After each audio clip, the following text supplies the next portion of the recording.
Welcome back to Documentary First. If you haven't listened to last week's episode, go listen to last week's. We're not even going to do intros or anything like that. You already know who's here because you've already listened to last week's. You're back, and we're just going to roll right into it. We're going to say who's here. It is Joe Amodei. This is part 2. Joe Amodei is a distributor. He's an amazing guy. He's the guy that doesn't have a suit. Well, I don't think that's the way they said it. He's not a suit. He's not a suit. That's it. He has clothes. Never. There's a closet behind me somewhere. But... Anyway, so Joe's here. We were talking about Cannes last week. We also talked about, the difference between film festivals and film markets. Joe gave us some sage advice about, if you're a filmmaker in the business, you really better know the business. He told us the trades to watch or read, actually. So, Joe, where we had sort of gotten to was the next thing I wanted to talk about, which was what you learned at Cannes at the film market. Last week we talked about what Cannes looked like and the difference between the film festival and the film market. So let's dive in a little deeper. You went there, you had 33 meetings, you pitched some of your films, you heard some pitches. Talk to us about that experience of going through that, but really the lessons that you learned of what you would do differently next time. And pretend you're talking to me. I'm going to Cannes next year. I want to figure out how to make the most of it. I want to understand the distribution world as of right now. So teach me a lesson. Probably order the rosé. That's probably what we learned. Not the cab. And don't eat meat. Yes, it's always really rare. It's terrible there. Terrible. Hate the steaks there. And I did have rosé, the cider, rosé cider in Normandy too. That rosé was amazing. Yeah. It's amazing. So good. So there, it's funny. If you asked me that same question a couple of years ago, I would kind of be like, well, it's same old. But there is a change, and what has happened in the business is, because of the lack of licensing at the streamers and the premium cable channels, who are now merging with the streamers, when that business started to dry up somewhat, not that it's gone away completely, but it's not very lucrative these days, you're forced to put your film up on the transactional sites and the A-VOD sites sooner and quicker, and really concentrate on building your business around those sites and not moving away from pitching your films to the streamers if you have the ability to do that. And a lot of distributors don't, but we do. So you still pitch with the hopes that, they're going to want a couple, but you still have to really concentrate on what happens when your film becomes available for rent and becomes available for download for sale. And because of that, there are more genres and more countries that you can focus on. So the abundance of Italian films and Bollywood films and films from Germany and France, you're getting a bigger experience and more hopes of bringing in some revenue, because platforms like Tubi and Pluto and now even Amazon and iTunes are accepting those films more than they were previously. So the breadth of product that you can bring in from these other countries has risen. And that's what you're seeing a lot of at these markets, especially in Berlin or any of the markets that you go to, because there's companies from all over the country. So whereas maybe 5 or 6 years ago, I would be very, very hesitant to walk into a booth from Italy and say, hey, show me your movies. I'm more apt to do that these days. And that has brought a big change to how we work the markets. Whereas before we still concentrate on the American companies that are selling genre films and stuff like that. But we also try to sprinkle in some foreign language films as well, more foreign language films as we would have in the past. But who are those buyers? So I know that The Girl Who Wore Freedom, for example, is on Amazon and Apple TV and Google Play and YouTube and Vudu. Mhm. So who are the buyers on those platforms that are watching those, foreign movies? You mean who are the consumers? Yeah, that's what I meant. That's a very good question. If I had the answer to that question, I'd be Orson Welles Well, when he so made you're Citizen Kane. saying, Yeah, we don't, they don't give us that information anymore. but are you saying there are enough consumers in the United States that want foreign films that you're willing to go out there and find them? I'm saying that audience is growing. It's not where I would like to see it be right now, but any improvement is better. I can't speak specifically to your film. I can only speak on a more general basis. As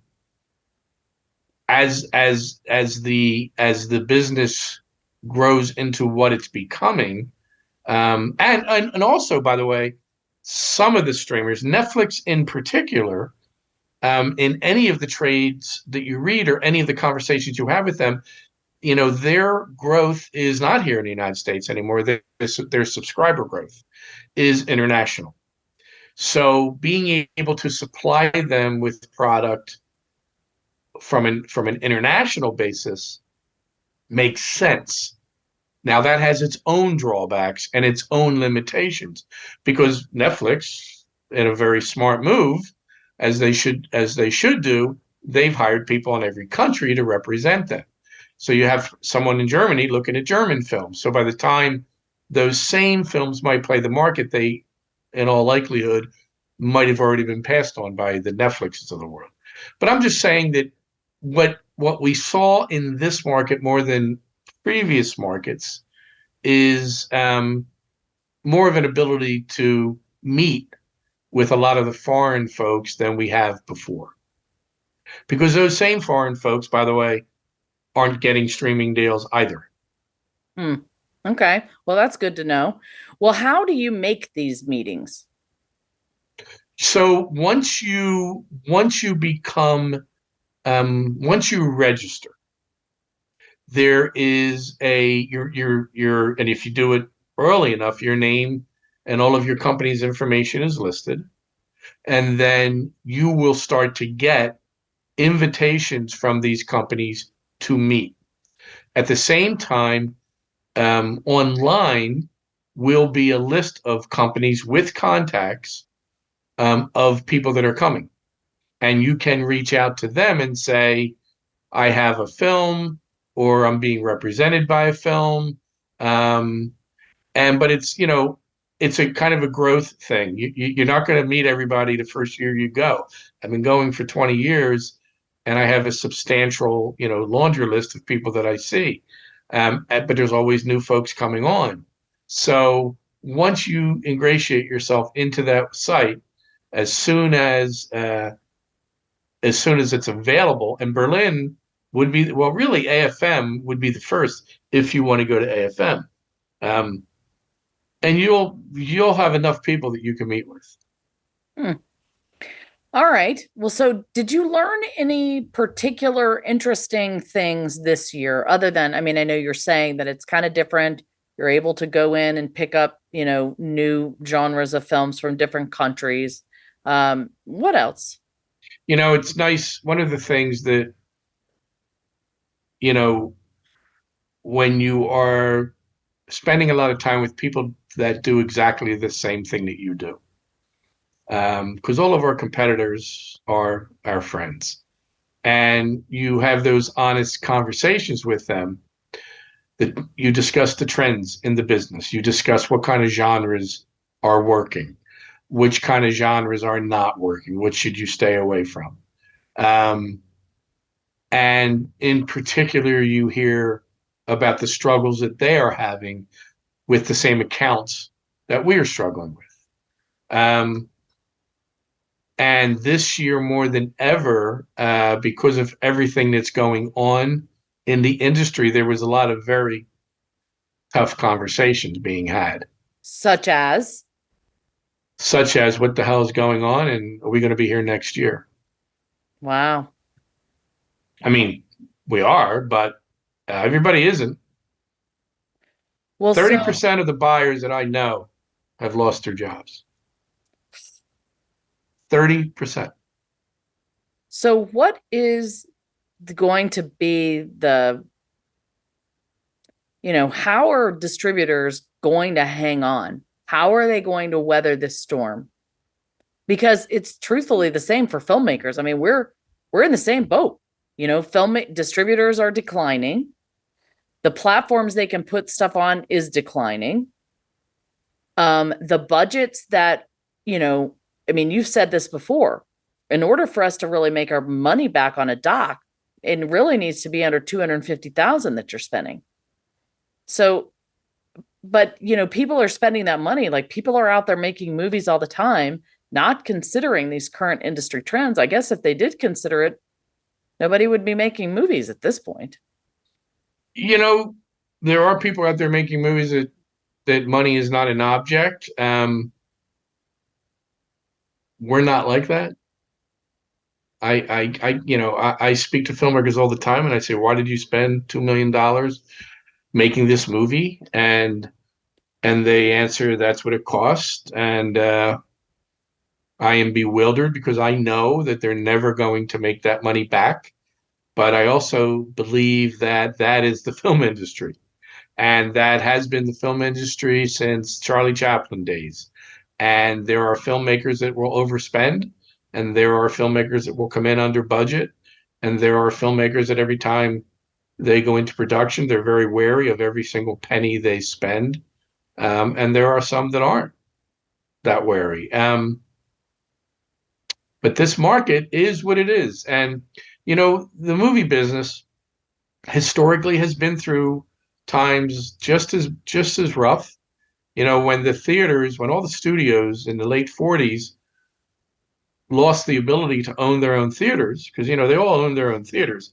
That's why there's so many Fox theaters around the country. That's why, there's so many Warner theaters throughout the country.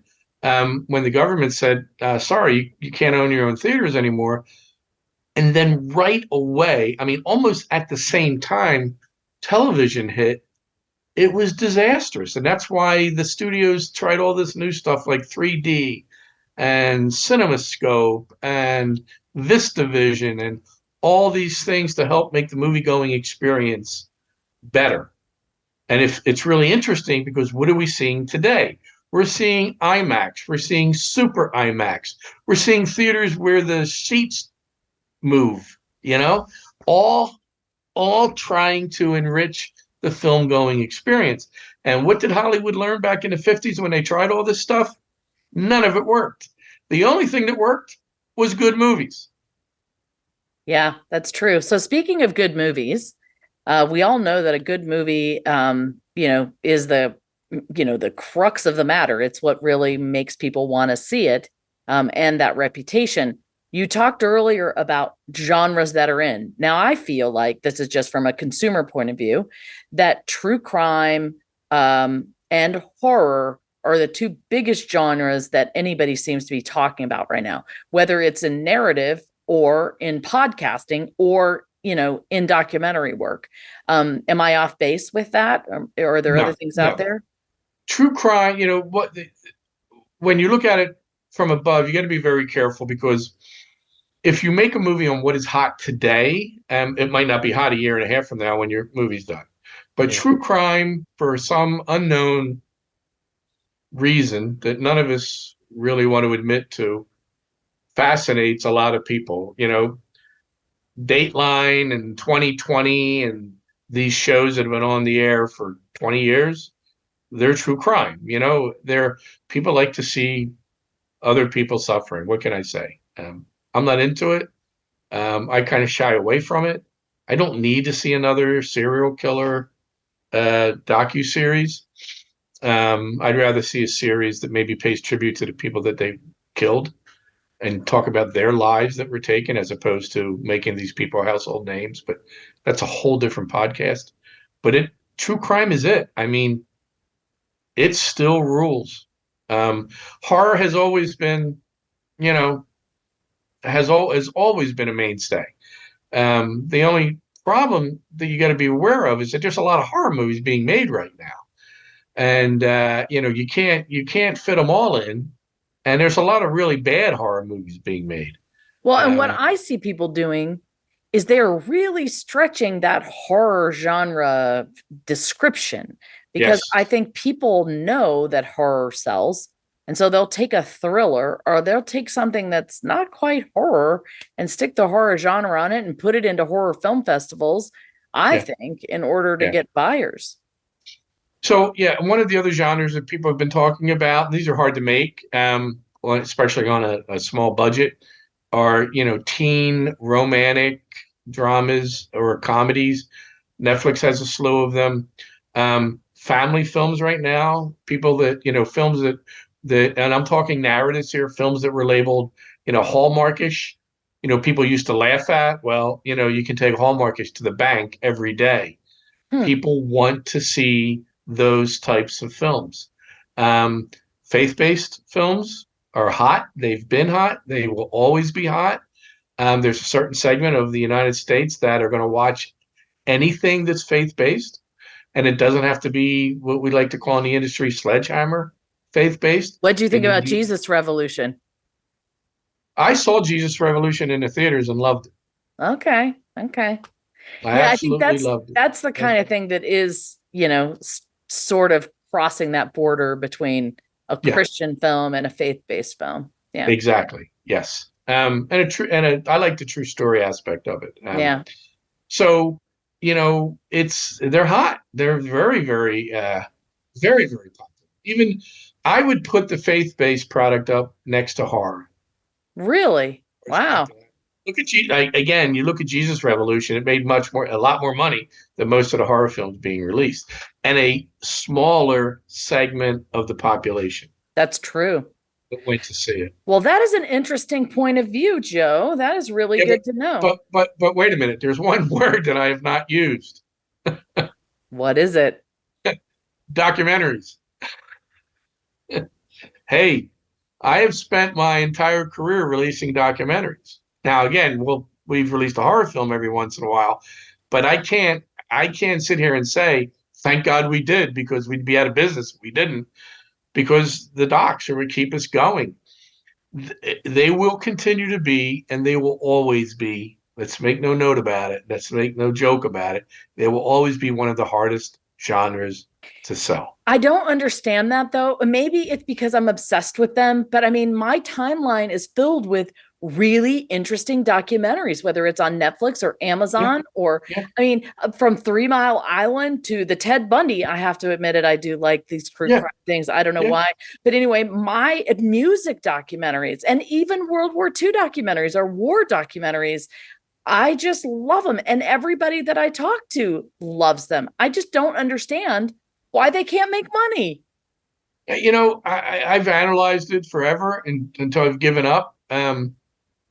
I truly believe that it has to do with the average American consumer is so overwhelmed with news these days. And I'm not talking about all the bad news, but there's so many different opportunities. There's 4 or 5 channels that are nothing but news. There are other channels that aren't news all day, but most of the day. And they are overwhelmed by it, and they don't want to look at anything that has to do with true life, and they want to escape. And that's the last thing most documentaries, or escape to something nice. And that's the last thing, most documentaries are not happy ending stories. Well, some of them are interesting, like they're all interesting, like Three Perfect Strangers, or or the music. Yeah. But so here's my question. There are a lot of documentaries that are interesting, and they are not depressing like that. However, on the selling scale or at the film markets or at film festivals, it's always the ones that are uncovering some deeply disturbing thing, in America, like, I don't know what, which is important. They're important subject matters to cover, but those seem to be the only ones that people care about. Well, they're the only ones that the film festival buyers care about. Yeah. Let's be clear. They're the ones that are choosing these films. And I have nothing against anybody who buys films for a film festival. But that's what they're buying. Now, you get Sundance that gets 10,000 movies to show, And, that's the crop that they come up with.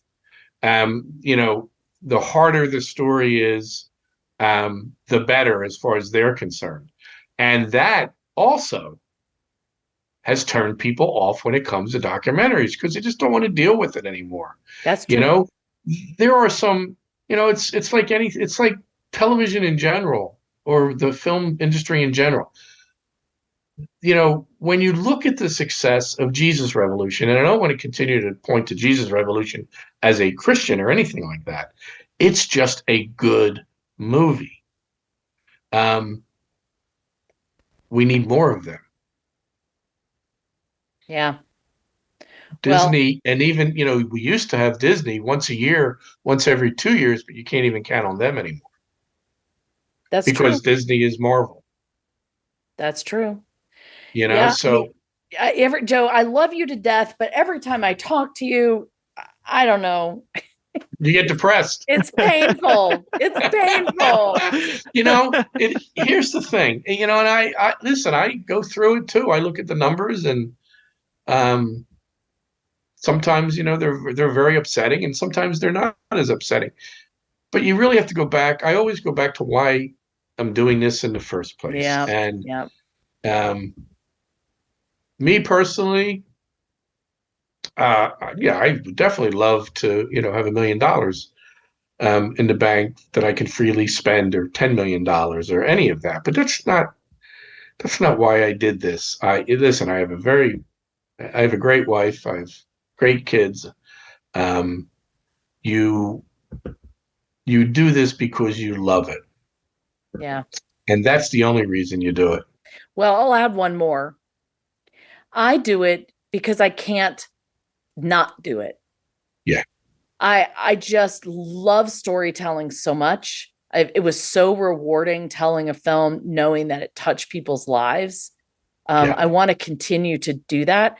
In the filmmaking process, for me, it brought communities of people together that didn't know each other. It just changed people. And to know that I have the ability to do that, that is what makes me feel so fulfilled professionally. And I love movies. I can't get enough of watching them, particularly documentaries. And the fact that I have the ability to make some good stories, I just can't not do it. So think about this. You have these, and again, I don't want to disparage filmmakers, but everybody makes a choice on the movie or television series they're going to make. So you have the filmmaker that goes and makes a doc series on Ted Bundy. Okay. The 15th doc series on Ted Bundy this year. And it focuses on all the quirks and all the facets of Ted Bundy. And you release it, and a gazillion people watch it on Netflix. And then you have family members of the victims coming out and saying, why are you doing this? Every time a Ted Bundy film hits the airways, my family goes bananas and goes into a deep depression. So why would you do that? Okay. Then you got a filmmaker who tomorrow is getting on a plane with veterans from World War II and going to Normandy. You tell me the difference. I know. You tell me the difference in this world. And that's the power of really good documentaries. Okay. I mean, really, think about it. Now you made me feel like totally it makes total sense. I know. I mean, this wouldn't happen. It's a Delta charter taking 50 World War II veterans back to Normandy. It was inspired by my film. I know. My little film that hasn't made any money, that I'm still in debt with, but I'm so damn proud of. I would never take it back. And even if I didn't make any money, it changed my life and it changed the lives of so many people. So I mean, and so would you trade that for the Ted Bundy story? No. So I guess the hope, if we boil it down here, is that we really love what we are doing, and at the end of the day, Joe, like you said before, you went into where you are now because you care about filmmakers. You've made films. You know what it's like to be a filmmaker. You know what it's like never to have anybody call you back. You know what it's like not to have any people, watch your film or give a nobody. You know what it's like, and I can speak from personal experience already having gone through that. You've made a difference in my life. And so I do think we all desire that as humans, to be able to make a difference in someone's life and, kind of turn things around and feel like our life has meaning and value. After I am gone and I am no longer here, this film will still be here. And I think it will still be relevant, and it'll be relevant for my children. My second son, who went into the Army, said he did it because of this film. So film has the power to change people's lives and create a greater good in society. And I think that is what's frustrating for me, is that the money is not in that, No. But there's nothing we can do about that. We either choose what we want to add to the marketplace, right? Or just, I don't know, add crap to make money. And if I had to make that different choice, and I'm glad you're reminding me of it, I really want to make that choice to make a difference and add something positive to the world. Yep. And that's what it's all about. Every once in a while you strike gold. But it's been a long time since Supersizer. Oh yeah.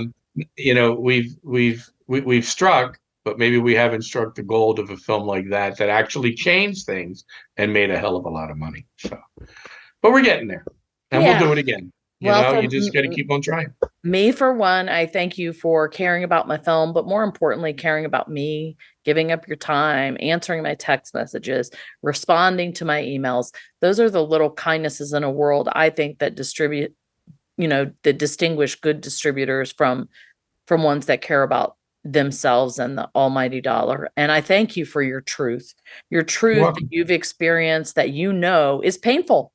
It's painful right now, but truthfully, without it, I think by you telling it helps us make wiser choices as filmmakers. And at the end of the day, that's why I started this podcast. I want people to, sidestep the potholes that I stepped in and, learn so that they can make better films and add them, to the world as well. So great. Hopefully we did that today. Me. Yeah. Thanks so much for being here. All right, Jason, you didn't say a word this time. I'm sorry. I just wanted to listen. There was just so much wisdom and knowledge in there that I just wanted to soak it up. Well, thanks. I appreciate it. Why don't you take us out?